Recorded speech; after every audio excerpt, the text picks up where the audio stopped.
Hi, good morning. Ngasisu taram chari mga punsiba. Ado ngasisu sila dum horani duty mafamdi ko.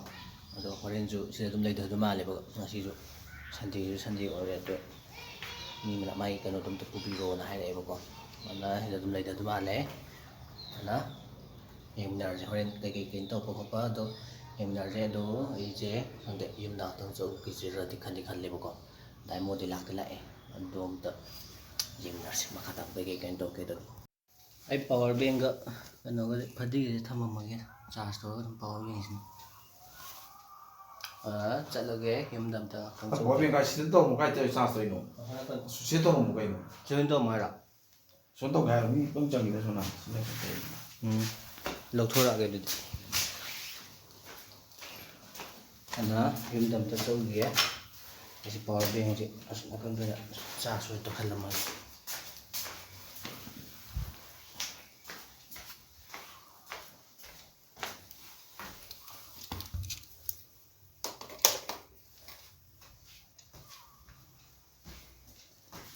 Dai mo chale tara nang nau du laki tara kitang helak pa di ai ko ayum yau tangai ri ba ko dita ado cha loram dri gi akhama cha thong ba sang dra male aina he halak pa si cha mahi thang ka le re ado kaya on ga du nam ta hang ge ko ma da ado cheng su jan na ba kai ba Sao thùng cái này chơi ngarang na hai gram ni noi thong di thong am da con hoàng cái gì yong cha iron du ra đi luôn rồi mà đi ho ba kaim cha dra ba se à kaim cha gi dra ba hi ga mà làm mình làm được cho cha được yare loi kam jan gre mam di kitang mam me mai mut khare ba ko si kam jan gre ching ke lo su jan gre do kam gre ngak lai mai kam jara ani ku kai na ana cái đó tao xử lý game tập tập đó rồi đấy sang cầm vào cái đó đó cái tông cả sân lên này tuang cầm bằng tay ấy dự cần tàu rồi bạn được đó lại cái jam thật được khi ghé anh tụi cái ấy chắc thì là cha nằm tàu ở đó mình đi si ok si roll chứ có si cái nó si con cha đi anh đi chơi lật lên cái này được không tôi si chứ nào anh nói si anh đi con cha đi hào bao tập tê sân tơ thì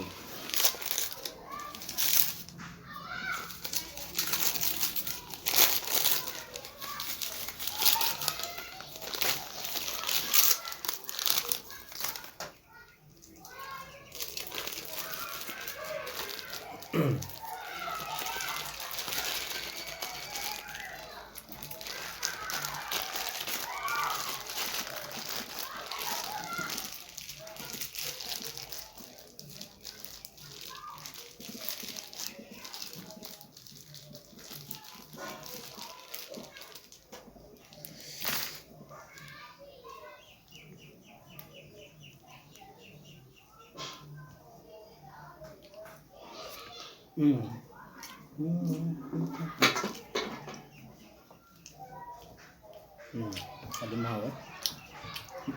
hava adım chập say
để ông yên kìa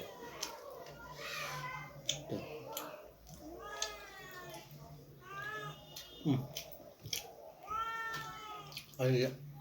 cái này thì tao sina mo kitang ganito sa le. Sina mo kitang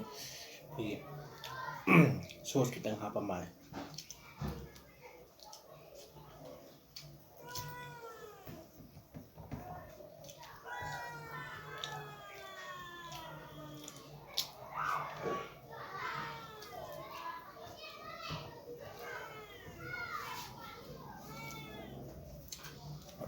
Alam ta siya ya.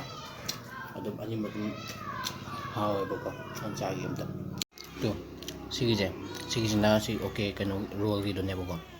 Lo sige na athumba angumba ta. Ani mahaw adum haw sige na kitang hema ma. Sina soya kitang hen ba. Ana siya yun ta. Ana adum haw lùi đi rồi sao bà tu mua đúng sai bà con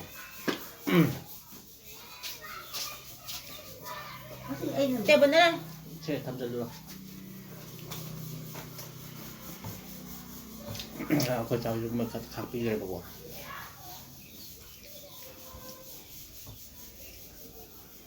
ra làm rất lậu nè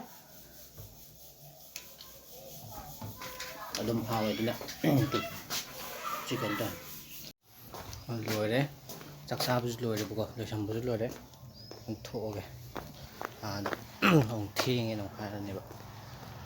đó sau gì á áo dầu phản đối hai rạng này không mà cái lên cũng không thể được chắc là ghen tổng nữa không mà mình làm tới 5 hình cái tổng này ô không mà sẽ lên mà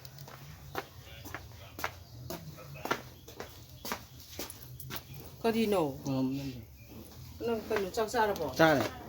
anh cầm cho ra này ê phải xả hai cái hay anh ấy biến cao hàng nhiều đấy nhiều tăng ai vừa coi tập còn được lại mua được chắc này được hay học liền ní được mi mà để làm cái này vừa con vào bung ngầm mà ta này còn đó ngọc đây cứ ghé đồng hay cũng lên rồi hay nói cũng ta ra đã hành này vậy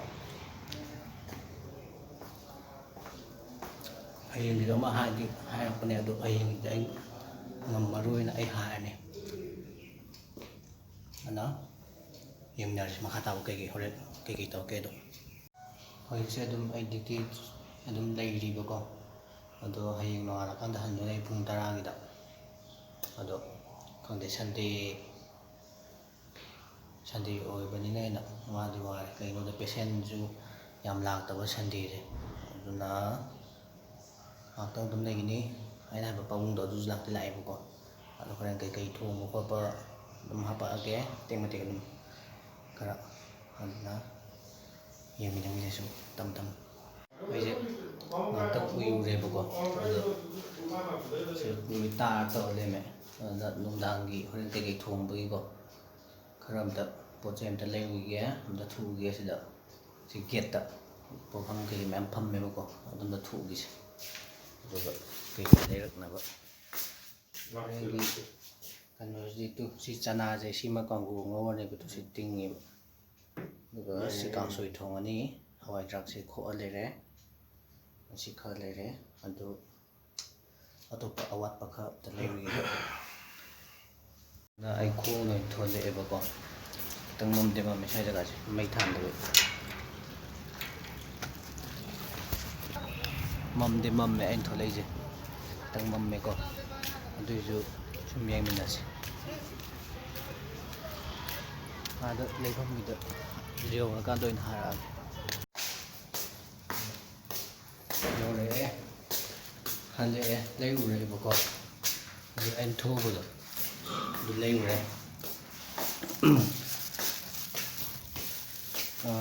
cái này là cái mà anh nè aduga si phadigom ama to